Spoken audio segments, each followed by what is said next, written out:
ये आकाशवाणी है। प्रथम संघर्ष आज प्रस्तुत है सन 1857 की क्रांति के संदर्भ में श्री संजीत जायसवाल का लिखा नाटक। तो लीजिए सुनिए नाटक प्रथम संघर्ष। आज सुनिए इस नाटक की दूसरी और अंतिम कड़ी। नवाब खान, बहादुर खान, बरेली सम्राट पधार रहे हैं। यहाँ मौजूद तमाम लोगों को मैं इत्तला कर देना चाहता हूँ कि अंग्रेजों के खिलाफ पूरे हिंदुस्तान में बगावत फैल चुकी है। हम चाहते हैं कि इन फिरंगियों को हम पूरे हिंदुस्तान से बाहर निकाल दें और इसकी शुरुआत हम बरेली से करेंगे। हमारे पास लगभग 40,000 सिपाही हैं। हमारी ताकत के आगे फिरंगी टिक नहीं पाएंगे, इसका हमें पूरा एतमाद है।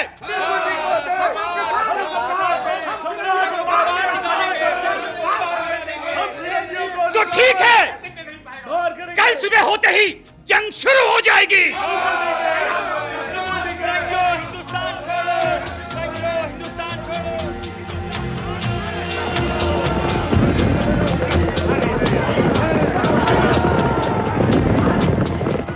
मारो फिरंगी को, मारो फिरंगी को।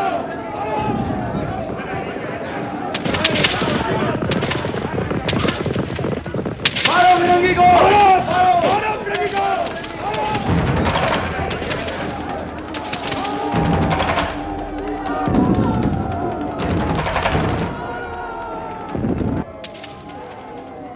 मिस्टर एंटनी, हमारे सिपाही भाग रहे हैं, उनको रोको। कमांडर मेरी बात मानिए, हमें भी यहाँ से निकल लेना चाहिए। ये तुम क्या कह रहे हो मिस्टर एंटनी? खान बहादुर के सिपाही बड़ी तादाद में हैं। कुछ और देर रुके तो हमारी भी खैर नहीं। तुम भी हिंदुस्तानियों की तरह कायर और डरपोक हो। हिंदुस्तानी कायर नहीं है कमांडर, अगर होते तो इतनी बहादुरी से मुकाबला नहीं करते। तुम एक अंग्रेज होकर हिंदुस्तानियों की तारीफ कर रहे हो? हिंदुस्तानी तारीफ के लायक हैं commander. You fool! Oh commander, Hindustan जिंदाबाद।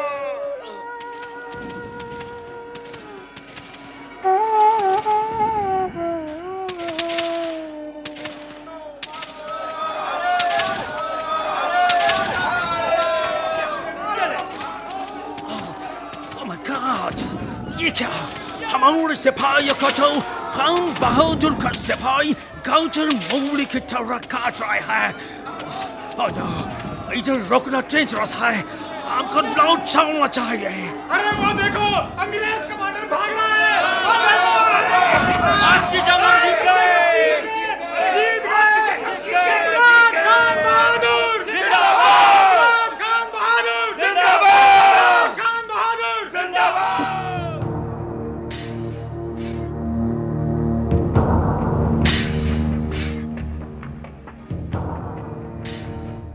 1857 की क्रांति पूरे उफान पर थी। इस क्रांति का एक और महत्वपूर्ण केंद्र बना फैजाबाद, जहां इसे नेतृत्व प्रदान किया मौलवी अहमदुल्ला ने।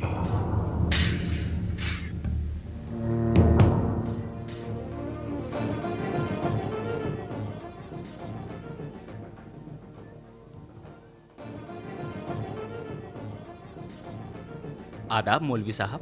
हाँ? आओ आओ रहमान, क्या खबर है? खबर ठीक नहीं है मौलवी साहब। क्यों, ऐसी क्या बात हो गई? कल 2 अंग्रेज अफसर आए थे। अंग्रेज अफसर? हाँ, वो तो यहाँ भी आए थे। फिर तो उन्होंने आपसे भी लगान मांगा होगा। हाँ बिल्कुल। मौलवी साहब, ये फिरंगी क्या अंधे हो गए हैं? उन्हें क्या ये नहीं दिखाई देता कि पिछले साल बारिश नहीं हुई? बारिश नहीं तो फसल किस बात की? जब फसल ही नहीं तो लगान किस बात का? खेतों में घास के सिवा कुछ उगा ही नहीं। मैंने भी यही सब कहा था। फिर अरे कहने लगे घास अच्छी होती है, उसे ही बेचकर लगान दे दीजिए। इनका दिमाग फिर गया है। मेरा बस चले तो सारे फिरंगियों को हिंदुस्तान से बाहर निकाल दूं। अरे अरे रहमान, खून तो मेरा भी खौल रहा है उनके जुल्म को देखकर। मौलवी साहब, मौलवी साहब, मौलवी साहब। क्या हुआ रघु, इस तरह भागे हुए क्यों आ रहे हो? आपने सुना मौलवी साहब? अरे कुछ कहोगे तभी तो हम सुनेंगे भाई। अंग्रेजों के खिलाफ पूरे हिंदुस्तान में बगावत फैल गई है। क्या? हाँ, अभी लखनऊ से एक आदमी आया था, उसी ने खबर दी। या खुदा, परवरदिगार, आखिर तुमने हम बंदों की फरियाद सुन ही ली। रहमान, रघु। जी जी मौलवी साहब, हुक्म करें। हमें जितनी जल्दी हो सके अपनी फौज तैयार करनी होगी। क्या हम यहाँ भी? हाँ रघु, यहाँ भी। अगर फिरंगियों को पूरे हिंदुस्तान से बाहर निकालना है तो हमें भी कुर्बानी देने के लिए तैयार होना होगा। अपनी जमीन को महफूज रखने के लिए हम हर कुर्बानी देने को तैयार हैं मौलवी साहब। हाँ मौलवी साहब, हिंदू और मुसलमान भाइयों में फूट डालकर और हमें एक दूसरे से अलग करके अंग्रेज अब ज्यादा दिनों तक हम पर हुकूमत नहीं कर सकते। हमें एक होकर उनसे लड़ना होगा। हाँ, लड़ना होगा। रघु ठीक कह रहा है मौलवी साहब। हमारे मजहब अलग जरूर हैं, पर बरसों से हम सब एक साथ रहते आए हैं। अपने सुख दुख हम लोगों ने एक साथ बांटे हैं। ईद हो या दिवाली, हम लोगों ने साथ साथ गले मिलकर मनाई है। रहमान, रघु, मैं तुम लोगों के जज्बात की कद्र करता हूँ। जाओ जाओ और सिपाहियों को जंग के लिए तैयार करो। जी। लोहा अभी गर्म है, चोट करने का यही सबसे सही वक्त है। चलो जाओ। चल।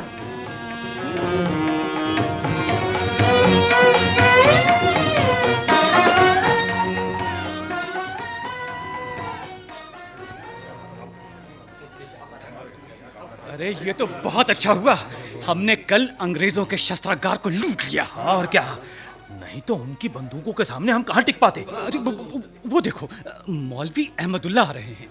शायद हमें कुछ खुद बताएंगे।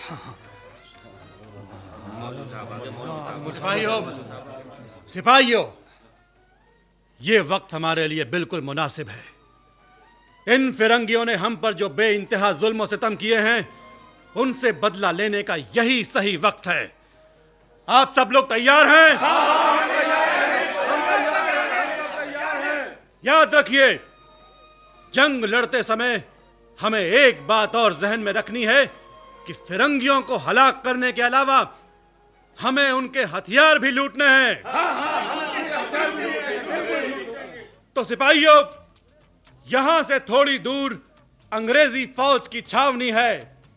हमारा पहला हमला वही होगा। चलो।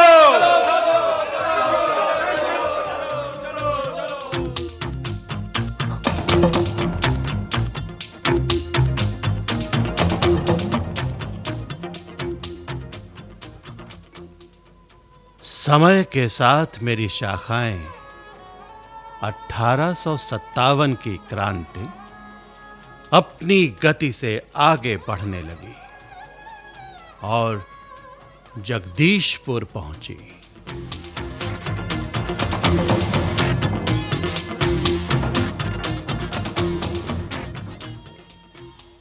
राम राम राजा साहेब। कौन है भाई? मैं हूँ राजा साहेब, गजाधर। गजाधर, आओ आओ, बैठो यहाँ। राजा साहेब। अरे तुम लोग राजा साहेब कहना नहीं छोड़ोगे। अरे अब का बचा है हमरे पास? उसे का होता है साहेब, आप तो इस जगदीशपुर के राजा थे और हैं साहेब। हम सब जो कहते आए हैं हम तो वही कहते रहेंगे। अच्छा अच्छा, ठीक है ठीक है। ये गजाधर। हाँ साहब। ये घुड़वन की आवाज का फिरंगी फिर लूटे आ रहे हैं। अब का बताएं साहेब, घुड़वन की आवाज तो दूर से सुनाई पड़त है। अरे कोनो गांव में लगान वसूली खातिर आयल होंगे। हमारा सब जायदाद तो लई लें। अब दूसरे जमींदार का भी यही हाल करिए ना। कुंवर साहेब, कुंवर साहेब। अरे ये कौन हमारा नाम पुकार कर आवत है रे? पता ना साहेब। अरे अरे ये तो आरा के सिपाही रामेश्वर हैं। कुंवर साहब का हुआ रामेश्वर? अरे तनिक बैठकर बताओ। ये बैठे का वक्त नहीं है राजा साहब। अभी आप सबन ने कई घुड़सवारन को तो देखा ही होगा। हाँ देखे तो नहीं, हाँ आवाज जरूर सुनी है उनकी। बताओ क्या बात है? सारे सिपाही हमारी तरह हिंदुस्तानी सिपाही थे। पर जा कौन दिशा रहे थे? अंग्रेजन की छावनी। सिपाही लोग छावनी तो जावेंगे, इसमें रामेश्वर तुम इतना खुश काहे होत रहो भाई? अरे खुश इसलिए है राजा साहब कि हमरे साथी सिपाही अंग्रेजन के होश ठिकाने लगाने जा रहे हैं। रामेश्वर तुम्हार मतलब तुम सब सिपाही बगावत? हाँ राजा साहब, बिल्कुल ही ठीक समझा आपने। लेकिन ये सब अचानक बगावत नहीं होत कुंवर साहब। आप ही को लीजिए, आप अच्छे खासे यहाँ के राजा जमींदार थे, गांव कस्बे सब आपकी अदब करते थे, पर अंग्रेजन ने क्या सलूक किया आपके साथ जानत हैं। अगर हमारे पास थोड़ी ताकत होती तो अंग्रेजों को हिंदुस्तान से बाहर कर देते, ताकि ये फिरंगी फिर कभी हमारी जायदाद की तरफ आंख उठाकर नहीं देखते हैं। यही तो राजा साहब, सभी सिपाही आपके साथ हैं। आप हमारा नेतृत्व संभालें तो अंग्रेजन की तो हम छुट्टी कर सकते हैं। का तुम इसीलिए यहाँ आए हो? और नहीं तो का राजा साहब, हम सिपाहियन को आप जैसन ही वीर और बहादुर सेनापति की जरूरत है। लेकिन भैया हमारी उम्र। आप केवल हुक्म करें, हमरा मार्गदर्शन करें, बस। अपनी इस जमीन की खातिर तो हम अपनी जान तक दे दें। शायद तुम ठीक कहते हो, यही बखत है। और एक बात। वो का? पूरे हिंदुस्तान में बगावत के लिए माहौल है, कई जगह तो ये शुरू भी हो गई है। तो भैया फिर देर किस बात की है? चलो हम तैयार हैं। इन फिरंगियों को हिंदुस्तान से खदेड़ कर ही दम लेंगे, अपनी माटी की रक्षा में जान भी दे देंगे। हाँ हम भी चलेंगे। चलो आओ हमारे चलेंगे।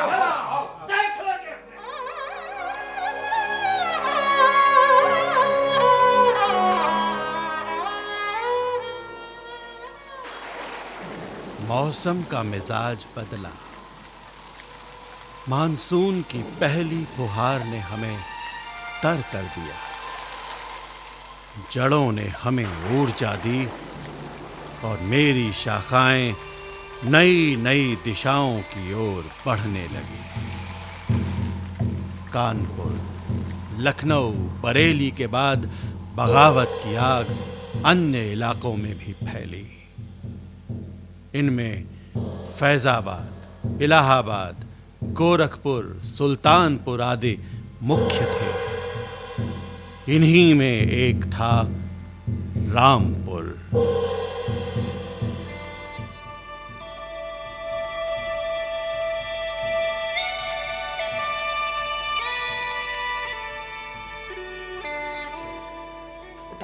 ठाकुर साहब। अरे अरे अरे, भागते हुए कहाँ से आ रहे हो? कोई बात हो गई क्या? ओ कुछ मत पूछो भाई, पहले ये बताओ ठाकुर नारायण सिंह कहाँ मिलेंगे? थोड़ी देर पहले उनको बगीचे में देखा था। बगीचे में? हाँ? और ठीक है, मैं उधर ही चलता हूँ। हाँ।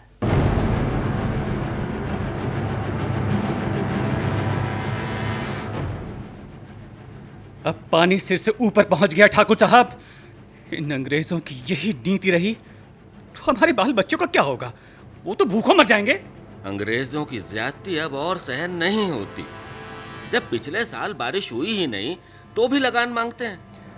नोनुआ के साथ क्या हुआ, इसे पूरा गांव जानता है। अरे बेचारे की तो पूरी जमीन ही हड़प ली। हाँ, यही तो हम भी सोच रहे हैं, कैसे इन अंग्रेजों के जुल्म का जवाब दिया जाए। ठाकुर साहब। क्या बात है नामधारी, इतना परेशान क्यों हो? गजब हो गया ठाकुर साहब। अरे कुछ बताओगे भी? ओ जी, पूरे हिंदुस्तान में अंग्रेजों के खिलाफ बगावत हो गई है जी। क्या? हाँ जी ठाकुर साहब, अभी ग्वालियर से एक सिपाही आया था, कह रहा था तात्या टोपे और रानी ने अंग्रेजों की नींदें हराम कर दी हैं। ग्वालियर के अधिकांश हिंदुस्तानी सिपाही उनसे मिल गए हैं। फिरंगी काफी डरे हुए हैं जी, कईयों को तो सिपाहियों ने मौत के घाट भी उतार दिया है। तुम सच कह रहे हो नामधारी? हाँ ठाकुर साहब जी। तो ठीक है, अंग्रेजों के खिलाफ बगावत यहाँ भी होगी। तुम अभी सिपाहियों को तैयार करो। आज ही जी? लोहा अभी गर्म है नामधारी, चोट जितनी जल्दी हो उतना ही अच्छा। ओ ठीक है जी, हम अभी सिपाहियों को जाकर तैयार करते हैं जी।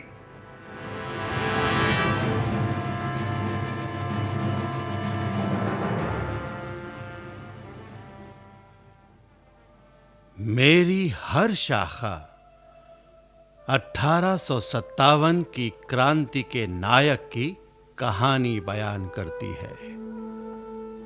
नायक जिसने जन आक्रोश को अपना नेतृत्व प्रदान कर अंग्रेजों से लोहा लिया। उन्हीं में से एक थी झांसी की रानी लक्ष्मीबाई।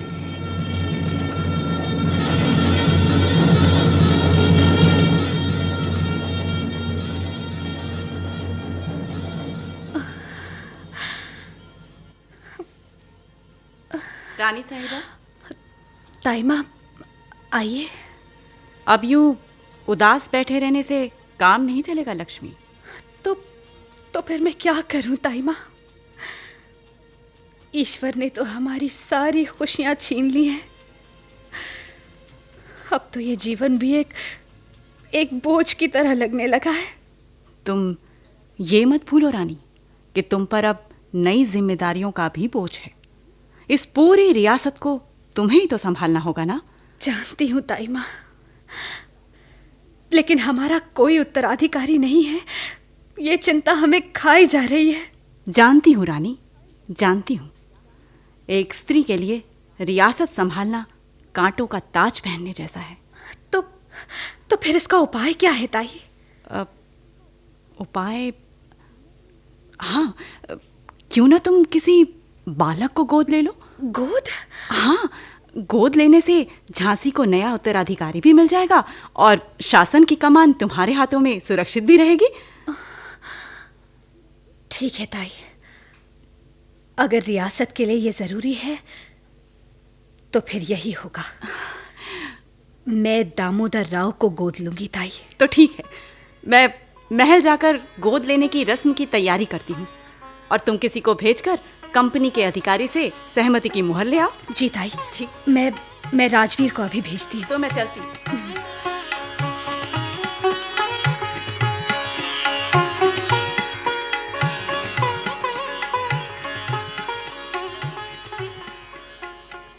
अरे मेरा राजा बेटा तैयार हो गया।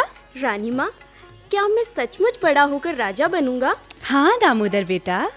रानी माँ, राजा क्या क्या काम करता है? राजा बेटा, राजा अपनी जनता का ध्यान रखता है। अगर उन्हें कोई दुश्मन सताने की कोशिश करे ना तो वो उनकी रक्षा करता है। और रानी माँ, मैं भी अपनी प्रजा का ध्यान रखूंगा, उनकी रक्षा करूंगा। ठीक है बेटा, रखना ध्यान। लेकिन उससे पहले तुम बहादुर तो बन जाओ। बहादुर? वो तो मैं हूँ ही। हाँ, वो तो तुम हो ही। रानी माँ को प्रणाम। आओ राजवीर। दामोदर बेटा, तुम वजीर साहब के पास जाओ। ठीक है रानी माँ। हाँ, अब बताओ राजवीर। रानी माँ, वो क्या हुआ राजवीर? कंपनी के अधिकारी ने क्या कहा? अंग्रेज अधिकारी दामोदर को झांसी का राजा मानने से इनकार करते हैं। क्या? कहते हैं वायसराय लॉर्ड डलहौजी ने संदेश भिजवाया है कि कोई भी रियासत दत्तक पुत्र को राजा नहीं बना सकती। झांसी हमारी, रियासत हमारी और फैसला कंपनी का? ये नहीं हो सकता, कदापि नहीं हो सकता। रानी माँ को मेरा प्रणाम। प्रणाम वजीर साहब। ये मैं क्या सुन रही हूँ वजीर साहब? अंग्रेज अधिकारी एक विधवा के गोद लिए पुत्र को मान्यता नहीं देते? जी रानी माँ, अभी अभी वायसराय ने खबर भिजवाई है कि विलय की नीति के तहत ईस्ट इंडिया कंपनी झांसी को भी अंग्रेजी साम्राज्य में मिलाना चाहती है। क्या मतलब वो चाहते हैं कि झांसी की रानी लक्ष्मीबाई कंपनी के रहमो करम पर जिंदा रहे? जी। नहीं, ये संभव नहीं है वजीर साहब, ये कदापि नहीं होगा। तो अब हम क्या करें रानी साहिबा? हम किसी भी कीमत पर अपनी झांसी को अंग्रेजों को नहीं सौंपेंगे। अगर उन्होंने विरोध किया तो हम उसका जवाब देंगे। रानी मर सकती है पर अंग्रेजों के आगे झुक नहीं सकती वजीर साहब। जी रानी साहिबा। वजीर साहब, आप अपने सिपाहियों से कहें जी कि वो बगावत के लिए तैयार रहें। जंग कभी भी हो सकती है। पर रानी माँ, एक आशंका है। जी बताइए वजीर साहब। हमारे सैनिक संख्या में कम है रानी साहिबा, जबकि अंग्रेजों के पास आधुनिक हथियारों के साथ हजारों सिपाही हैं। हम ये जंग कैसे जीतेंगे? आप उसकी चिंता ना करें वजीर साहब। झांसी की वीरांगनाएं आपके साथ होंगी। जंग में जीत हमारी ही होगी। आपके जोश और हिम्मत की मैं दाद देता हूं रानी साहिबा। आप बेफिक्र रहें। मैं अभी अपने सिपाहियों से कहता हूं कि फिरंगियों के खिलाफ जंग के लिए तैयार रहें। जी मैं चलता हूं। अब वजीर साहब जी दाइमा को भेज दीजिएगा। जी जरूर।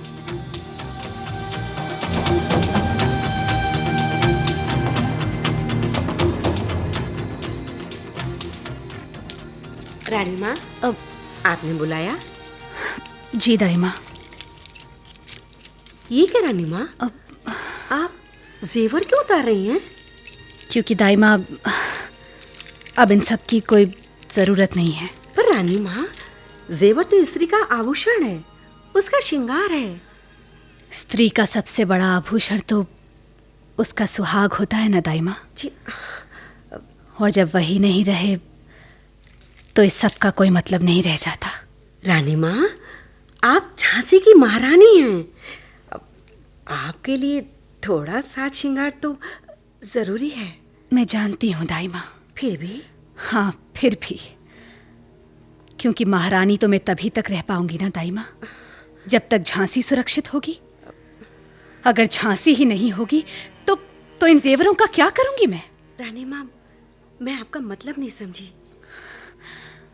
अंग्रेज दूसरी रियासतों की तरह झांसी को भी अपने राज्य में मिलाना चाहते हैं। क्या? हाँ दाइमा।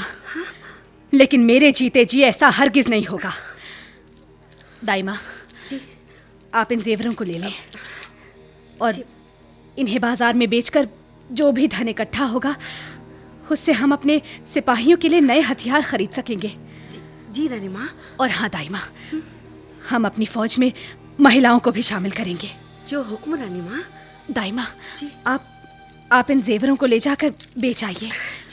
और हाँ, झांसी की सभी युवा महिलाओं से कह दीजिए कि वो सब जंग के लिए तैयार हो जाएं। जरूर कह दूंगी रानी माँ, जरूर कह दूंगी। जी दाइमा।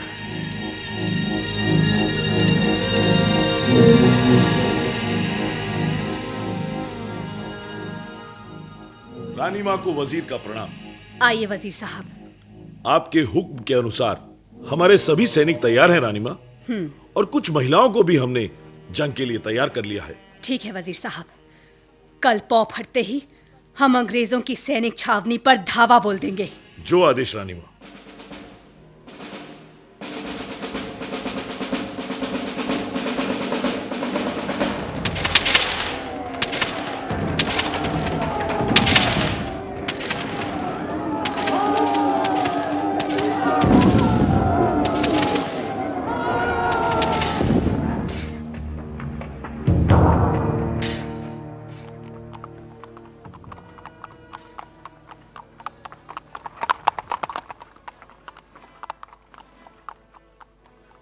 अरे ये कौन घुड़सवार है?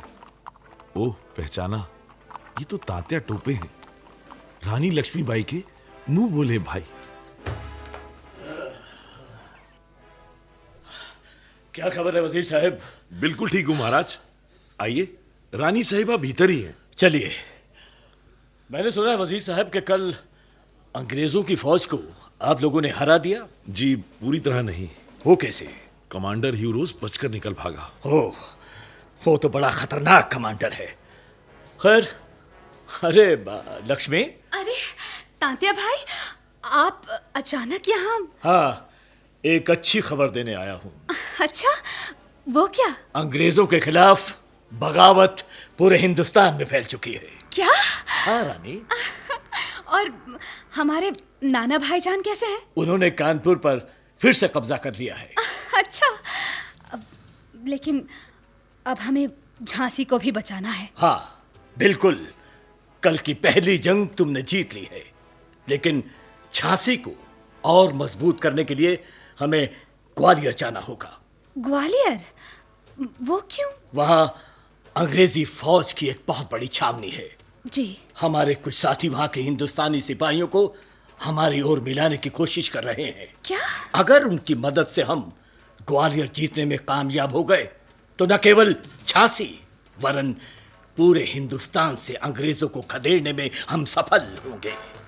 फिर हमारा स्वराज होगा, ना दमन होगा ना शोषण, सभी लोगों को बराबर न्याय मिलेगा। तो कब चलना है?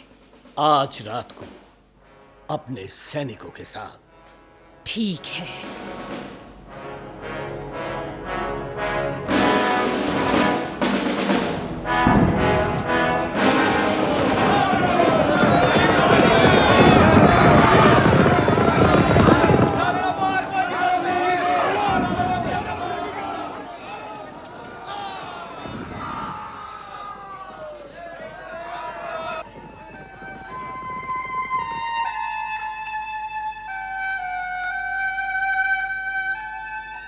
जाने कितने सैलाब आए, किंतु मैं अटल अचल खड़ा रहा, क्योंकि मैं वृक्ष हूं।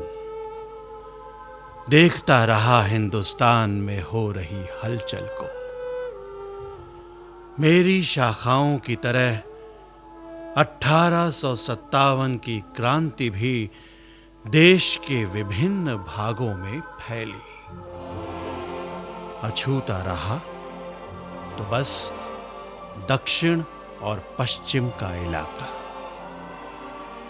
अगर यहां के लोग भी अंग्रेजों के खिलाफ इस बगावत में क्रांतिकारियों का साथ देते तो शायद हिंदुस्तान की तस्वीर ही दूसरी होती और भारतवर्ष के इतिहास में पतझड़ ना आता। मैं पतझड़ का मौसम झेलता रहा, इस उम्मीद में कि मौसम बदलेगा, नए पत्ते आएंगे, नई कोंपलें फूटेंगी, नया सवेरा आएगा। मेरी ये तमन्ना पूरी होने में, हिंदुस्तान को आजादी पाने में 90 वर्ष लग गए। 15 अगस्त 1947 को भारतवर्ष आजाद हुआ।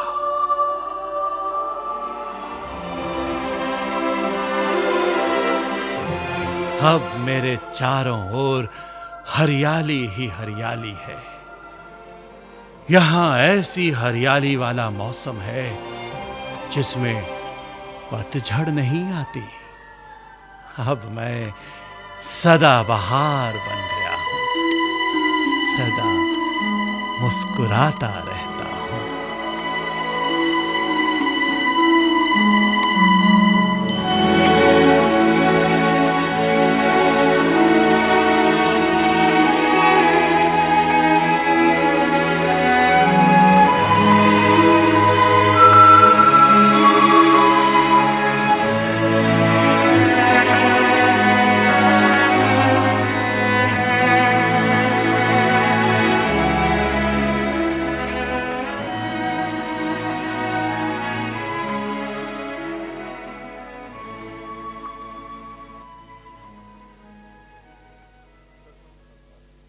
प्रथम संघर्ष। अभी आप श्री संजीत जायसवाल का लिखा ये नाटक सुन रहे थे। नाटक के निर्देशक थे सुदर्शन कुमार, प्रस्तुतकर्ता दानिश इकबाल। नाटक में भाग लेने वाले कलाकार थे योगेन टिक्कू, कीमती आनंद, अशोक मलकानी, राजेंद्र वर्मा, किशोर सहजानी, सुनील लोहिया, दिनेश वर्मा, एस.एम. शरीफ, राजेश आहूजा, अशोक अनुराग, उपेंद्र सूद, मुक्ति सैनी, शारदा गुप्ता, नीरू अग्रवाल, अंजलि, किरण शिवपुरी और पल्लवी भारती। ये नाटक केंद्रीय नाटक एकांश द्वारा आकाशवाणी के दिल्ली केंद्र पर तैयार किया गया।